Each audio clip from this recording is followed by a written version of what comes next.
بسم اللہ الرحمن الرحیم۔ معزز و محترم سامعین و حاضرین، آج سے ماہ رمضان کا آغاز ہو رہا ہے، تو ماہ رمضان کے آغاز پر ہم روزے کی فرضیت و اہمیت اور اس کے اندر کیا کار فرما حکمتیں ہیں اس کے حوالے سے گفتگو کریں گے۔ روزہ ارکان اسلام میں سے تیسرا اہم اور بنیادی رکن ہے۔ شہادت، کلمہ توحید اور رسالت اور نماز کی فرضیت کے بعد روزے کے حوالے سے اللہ رب العزت نے حکم دیا ہے۔ قرآن مجید کی سورہ البقرہ اس کی آیت نمبر 183 میں ارشاد ہوتا ہے، یا ایھا الذین آمنوا کتب علیکم الصیام کما کتب علی الذین من قبلکم لعلکم تتقون۔ اے ایمان والو، تم پر روزے فرض کیے گئے ہیں جیسے تم سے پہلے امتوں پر فرض کیے گئے تھے۔ کتب علی الذین من قبلکم لعلکم تتقون، تاکہ تم متقی اور پرہیزگار بن جاؤ۔ معزز سامعین و حاضرین، ماہ رمضان میں روزہ انتہائی اہمیت والی عبادت ہے، اور یہ ایک ایسی عبادت ہے جو خاص کر اللہ رب العزت کی ذات کے لیے ہے۔ آج کی اس نشست میں ہم اس حوالے سے گفتگو کریں گے کہ روزہ کب فرض ہوا۔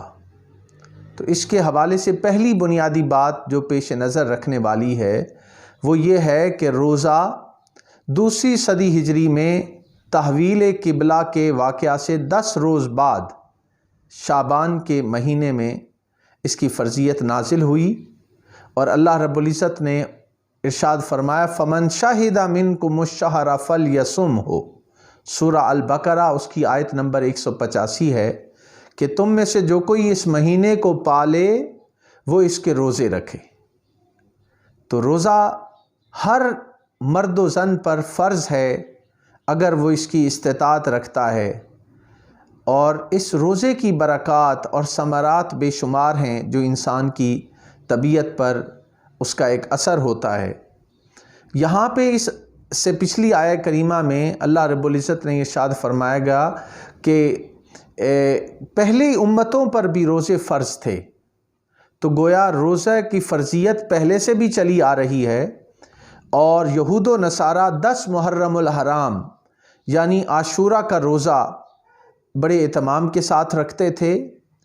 اسی طرح ہر قمری مہینے کے 14ویں، 15ویں اور 13ویں تاریخ، 13، 14 اور 15، ہر چاند کے مہینے کی جو قمری مہینہ ہوتا ہے اس کی 13، 14، 15 کو روزہ رکھنا بھی ان کا معمول، جنہیں ہم ایام 20 کہتے ہیں، یہ ان کے معمولات میں شامل رہا ہے۔ روزہ ہم پر واجب ہے اور اس کی کچھ شرائط ہیں، ان کا خیال رکھنا ہم پر لازم ہے۔ روزہ کہتے کسے ہیں؟ حاضرین محترم، لفظ روزہ عربی زبان میں صوم کا لفظ استعمال ہوتا ہے، اور صوم کا لغوی معنی ہے کسی ارادی فعل سے باز رہنا اور رک جانا۔ یعنی کوئی کام آپ ارادتاً کر سکتے ہیں تو اس سے اپنے آپ کو روک لینا اور رک جانا، یہ صوم کا لغوی معنی ہے۔ اور اصطلاحی معنی میں اس سے مراد یہ ہے کہ فجر سے لے کے غروب آفتاب تک ہر قسم کی چیزوں سے جو انسان پر جائز بھی ہوتے ہیں، کھانے پینے سے انسان رک جائے، اور کچھ اور چیزیں بھی ہیں جن سے جو حلال ہیں انسان کے لیے، اس سے رکنے کا بھی ہمیں حکم دیا گیا ہے۔ مثلا کھانے پینے سے اجتناب، فجر سے لے کے طلوع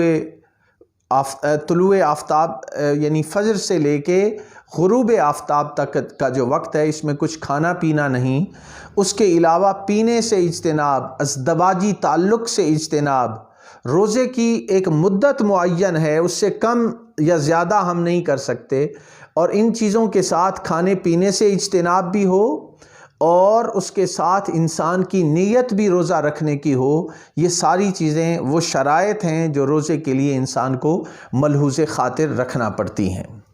اب ہم اس کے ایک اور پہلو کے حوالے سے روشنی ڈالیں گے کہ نبی پاک صلی اللہ علیہ وآلہ وسلم کی روزے کے حوالے سے کیا ہمیں ہدایات پہنچی ہیں۔ قرآن مجید سے تو یہ بات معلوم ہوئی کہ روزہ تمہارے لیے تقویٰ کا باعث ہے، تمہیں اس کے ذریعے سے تقوی اور طہارت ملتی ہے، اور یہ پہلی امتوں پر بھی فرض کیا گیا۔ جب ہم نبی اکرم صلی اللہ علیہ وآلہ وسلم کی احادیث کی روشنی میں رمضان المبارک کو دیکھتے ہیں تو حضور علیہ الصلاۃ والسلام کا فرمان ہمارے سامنے ہے، جسے حضرت ابو ہریرہ رضی اللہ تعالیٰ عنہ روایت کرتے ہیں۔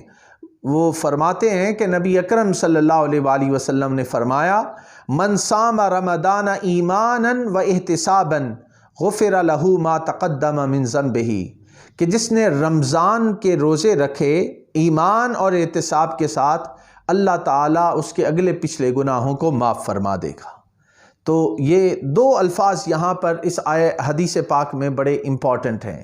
ایک ہے کہ روزہ رکھے ایمان اور احتساب کی حالت کے ساتھ۔ احتساب یہ ہے کہ اپنا محاسبہ نفس کرے، اور محاسبہ نفس کرتے ہوئے ایمان کی کیفیت کے ساتھ روزہ رکھے تو اللہ تعالیٰ اس کے اگلے پچھلے گناہوں کو معاف کر دیتا ہے۔ اسی طرح ایک اور روایت سنن نسائی کی آپ کی خدمت میں پیش کرنی ہے۔ حضرت عبد الرحمن بن عوف رسول اللہ صلی اللہ علیہ وآلہ وسلم سے روایت کرتے ہیں کہ حضور علیہ السلام نے فرمایا، من قام رمضان ایمانا و احتسابا خرج من صومہ کیوم ولدتہ امہ۔ بڑا اہم فرمان ہے۔ حضور علیہ السلام فرما رہے ہیں کہ جس نے رمضان میں قیام کیا ایمان اور احتساب کی حالت کے ساتھ، اپنا محاسبہ نفس کیا، وہ گناہوں سے ایسے نکل جاتا ہے جیسے اس کی ماں نے اسے جنا ہو۔ جس طرح بچہ پیدائش کے وقت گناہوں سے پاک ہوتا ہے، جو بندہ ایمان اور احتساب کی حالت کے ساتھ ماہ رمضان کے روزے رکھتا ہے، اللہ کے حضور قیام کرتا ہے، اللہ تعالیٰ اس کے گناہوں کو بخش دیتا ہے۔ اسی طرح حضور نبی اکرم صلی اللہ علیہ وآلہ وسلم نے ارشاد فرمایا، بخاری شریف کی حدیث پاک ہے، للصائم فرحتان یفرحہما، روزہ دار جب روزے کو افطار کرتا ہے، للصائم فرحتان، روزہ دار کے لیے دو خوشیاں ہیں، ایک افطار کے وقت اور دوسری خوشی اپنے رب سے ملاقات کے وقت۔ کتنی اہم بات فرمائی، للصائم فرحتان، روزہ رکھنے والے کے لیے دو خوشیاں ہیں۔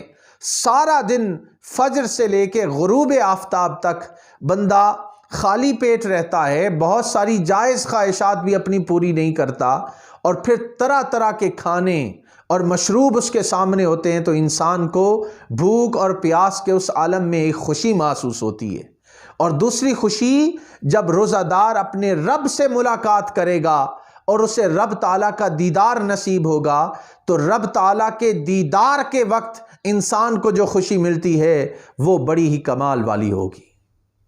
اسی طرح حضرت ابو ہریرہ رضی اللہ تعالیٰ عنہ سے روایت ہے، وہ بیان کرتے ہیں کہ رسول اللہ صلی اللہ علیہ وآلہ وسلم نے فرمایا، کل عمل ابن آدم یضاعف الحسنۃ بعشر امثالہا، کہ ہر بندہ جو آدم کا بیٹا ہے اس کا عمل 10 گنا سے لے کر 700 تک اس کو اجر میں اس کا اجر دیا جاتا ہے۔ اور آگے ارشاد ہوتا ہے، الی 700 ضعف الی ما شاء اللہ یقول اللہ تعالی الا الصوم فانہ لی وانا اجزی بہ۔ حضور علیہ الصلاۃ والسلام فرماتے ہیں کہ اللہ تعالیٰ نے فرمایا کہ روزہ اس سے مستثنا ہے، کیونکہ وہ میرے لیے ہے اور میں ہی اس کی جزا دوں گا۔ کتنی خوبصورت بات ہے کہ جتنا اخلاص اور للہیت ہوگی، جتنے تقوی کے ساتھ اور جتنے اخلاص کے ساتھ انسان اللہ کے حضور روزے کا خیال رکھے گا اور اس کے لوازمات کا خیال رکھے گا، اللہ کے ہاں اسے اتنا ہی زیادہ اجر ملے گا۔ روزے کی فضیلت کے اسباب حاضرین محترم کیوں ہیں؟ روزے کی فضیلت اس لیے ہے کہ یہ لوگوں سے پوشیدہ ہوتا ہے۔ انسان کھانا پینا ترک کر دیتا ہے، کسی کو معلوم نہیں کہ آپ کا پیٹ خالی ہے، آپ نے کچھ کھایا پیا ہے یا نہیں۔ تو اس کی فضیلت اس لیے ہے کہ یہ خالصتاً لوجہ اللہ ہے، اللہ کی خاطر ہے، کسی کو معلوم نہیں ہوتا۔ آپ تنہائی میں ہوتے ہیں، تنہائی میں، کمرے میں، گھر میں پانی پینا چاہیں پی سکتے ہیں، نہیں پیتے، کیوں نہیں پیتے؟ کہ رب کی ذات دیکھ رہی ہے، اور ہم نے جو روزہ رکھا ہے یہ اللہ کی رضا کی خاطر رکھا ہے۔ تو اس لیے اس کا اجر بہت زیادہ ہے۔ دوسرا سبب یہ ہے کہ یہ نفس کشی، مشقت اور جسم کا اس میں نقصان ہوتا ہے۔ کچھ کھاتے پیتے نہیں، کمزوری انسان محسوس کرتا ہے، انسان بھوک پیاس برداشت کرتا ہے، خواہشات نفسانی پر صبر کرتا ہے، اپنی خواہشات ہونے کے باوجود ان کو روکے رکھتا ہے۔ اس وجہ سے بھی روزے کی فرضیت اور روزے کی فضیلت بہت زیادہ ہے۔ پھر ایک اور اہم بات یہ ہے کہ روزے میں ریاکاری کا عمل دخل نہیں ہے۔ روزے میں آپ ریاکاری، آپ صدقہ خیرات کرتے ہیں، نماز پڑھتے ہیں، کوئی اور نیکی کرتے ہیں، حج پہ جاتے ہیں تو لوگوں کو نظر آتی ہے۔ روزہ انسان کا اور خدا کا معاملہ ہے۔ اب اس معاملے میں اللہ رب العزت اسی وجہ سے روزے کی اس نے درجہ بہت زیادہ رکھا ہے۔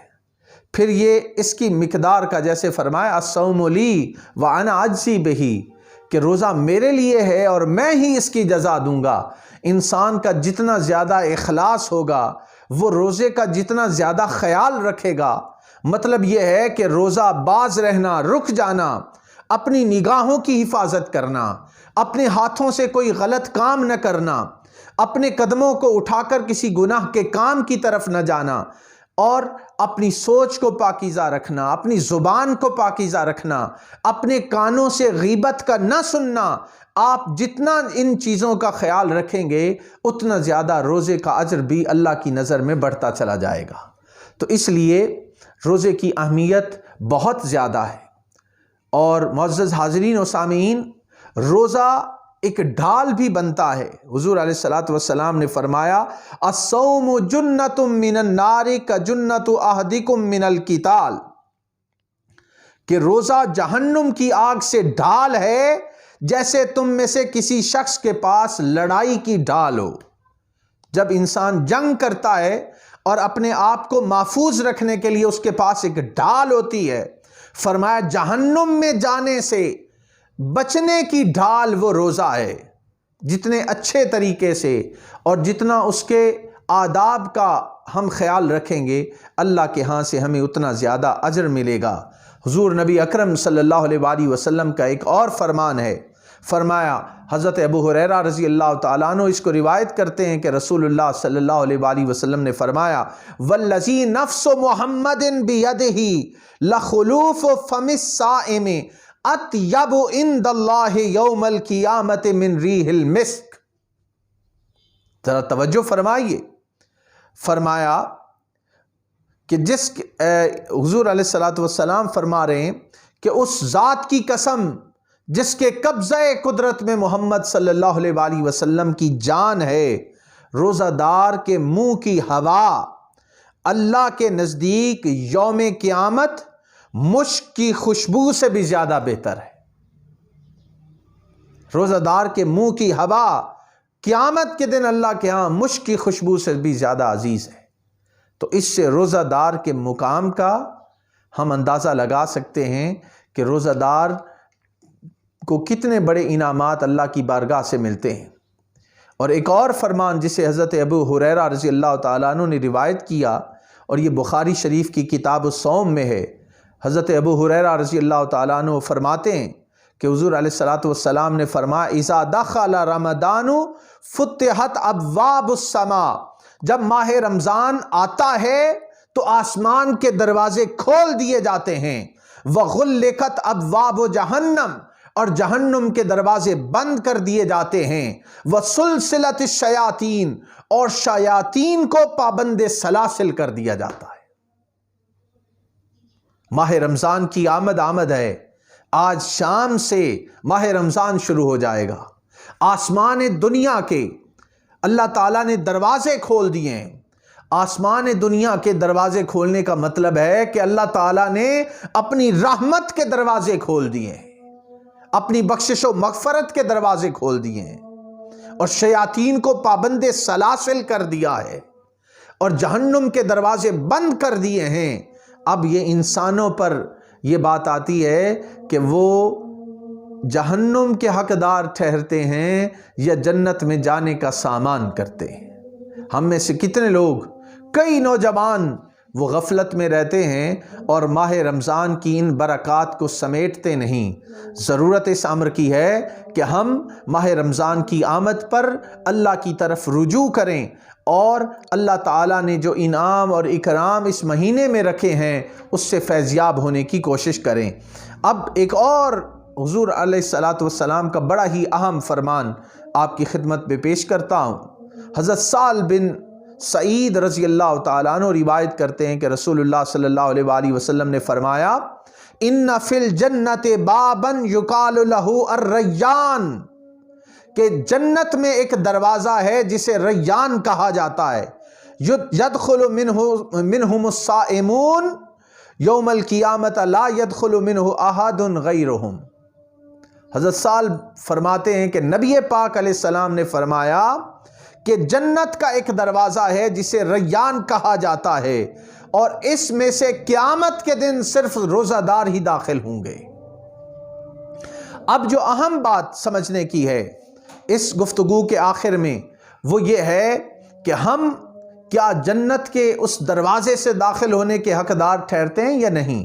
اس حوالے سے میں آخر میں اس بات پر بھی روشنی ڈالنا چاہتا ہوں کہ روزے کی حکمتیں کیا ہیں۔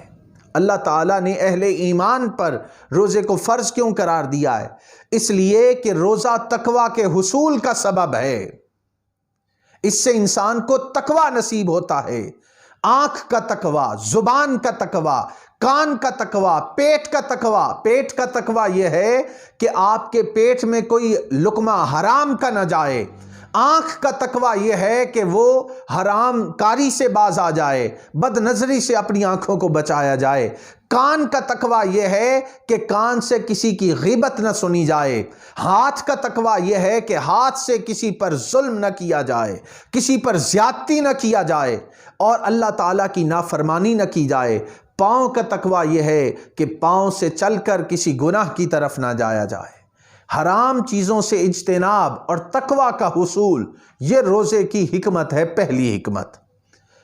حضور علیہ الصلاۃ والسلام کا فرمان ہے، کم من صائم لیس لہ من صیام الا الظماء وکم من قائم لیس لہ من قیام الا السحر۔ بڑا اہم فرمان ہے سنن دارمی میں۔ حضور علیہ السلام فرماتے ہیں کہ کتنے ہی روزہ دار ایسے ہیں جن کو روزوں میں سوائے بھوک اور پیاس کے کچھ نہیں ملتا، اور کتنے ہی قیام کرنے والے ایسے ہیں جنہیں سوائے جاگنے کے کچھ نہیں ملتا۔ تو مطلب یہ ہے کہ سارا دن انسان روزے سے رہے، رات کو تراویح کی صورت میں اور نماز تہجد کی صورت میں ادا کرتا پھرے، مگر تقویٰ حاصل نہیں ہوتا۔ زبان سے غیبت جاری ہے، بدکاری بد کلامی جاری ہے، آنکھوں سے حرام کاری جاری ہے، اپنے ہاتھوں پاؤں کو اور پیٹ میں لقمہ حرام جا رہا ہے، تو پھر تقویٰ کا حصول ممکن نہیں۔ پھر انسان کو بھوک اور پیاس ملتی ہے، رات کو کھڑا رہنا اور جاگنا نصیب ہوتا ہے۔ دوسری اہم حکمت، اس کے ذریعے سے صبر اور شکر کا انسان کی تربیت ہوتی ہے۔ سارا دن بھوکا رہتا ہے، وہ صبر اور شکر کا دامن تھامے رکھتا ہے۔ صبر، بھوک لگتی ہے کھانا نہیں کھاتا، پیاس لگتی ہے پانی نہیں پیتا، اور شکر بجا لاتا ہے۔ یہاں پہ میں ایک اہم واقعہ دو بزرگوں کا بیان کرتا ہوں۔ ان کی آپس میں بڑے عرصے کے بعد ملاقات ہوئی، تو ان میں سے ایک نے کہا کہ حضرت سنائیے کیا حال ہیں؟ انہوں نے کہا کہ میرا حال تو یہ ہے کہ مل جائے تو شکر کرتے ہیں، نہ ملے تو صبر کرتے ہیں۔ وہ فرمانے لگے، یہ کیا بات ہوئی؟ ہمارے شہر کے کتوں کا یہی حال ہے کہ ان کو مالک لقمہ ڈال دے تو خوشی سے دم ہلاتے ہیں، اور مالک لقمہ نہ ڈالے تو پھر بھی اپنے مالک کی چوکھٹ چھوڑ کے نہیں جاتے۔ انہوں نے کہا حضرت پھر آپ کا کیا حال ہے؟ فرمایا ہمارا حال یہ ہے کہ رب تعالیٰ دے دے تو لوگوں میں بانٹ دیتے ہیں، اور رب تعالیٰ نہ دے تو پھر شکر کرتے ہیں۔ روزے سے جذبہ ایثار اور قربانی پیدا ہوتا ہے۔ جو ہیو ناٹس ہیں، جو غریب ہیں، نادار ہیں، بے کس ہیں، مجبور ہیں، ان کے پاس کھانے پینے کی چیزیں نہیں، ان کی اس فیلنگ کا احساس ہوتا ہے انسان کو۔ روزہ جذبہ ایثار اور قربانی پیدا کرتا ہے۔ روزے سے تزکیہ نفس ہوتا ہے، انسان کو قلب و باطن کی پاکیزگی نصیب ہوتی ہے، اور سب سے اہم بات وہ یہ ہے کہ رضائے خداوندی کا ذریعہ ہے روزہ۔ اللہ تعالیٰ کی رضا انسان کو نصیب ہوتی ہے، اس کی خوشنودی نصیب ہوتی ہے، اور جب اللہ کی رضا انسان کو نصیب ہو جائے تو سب کچھ مل گیا۔ بات کو ختم کرنے سے پہلے میں یہ بات عرض کروں گا کہ ایک شیخ نے اپنے مرید سے پوچھا کہ کس طرح پتہ چلے گا کہ رب تم سے راضی ہو گیا؟ انہوں نے بڑا ہی خوبصورت جواب دیا۔ اسے امام قشیری نے اپنی کتاب رسالہ قشیریہ میں بیان کیا ہے، اسی پہ میں اپنی بات ختم کر دوں گا۔ وہ فرماتے ہیں کہ اذا وجدت قلبی راضیا عن اللہ تعالی علمت انہ راض عنی۔ وہ بیان کرتے ہیں کہ جب میں نے یہ جان لیے کہ میرا نفس اللہ سے راضی ہے تو مجھے بات سمجھ میں آ گئی کہ رب بھی مجھ سے راضی ہے۔ رب نے جو کچھ دے رکھا ہے اس پہ راضی رہنا چاہیے، ہر حال میں رب کی رضا میں راضی رہیں، اور روزے کی ان برکات کو اپنے اندر سمیٹنے کی کوشش کریں۔ اللہ رب العزت ہماری اس حاضری کو اپنی بارگاہ میں قبول و منظور فرمائے۔ والسلام علیکم ورحمۃ اللہ وبرکاتہ۔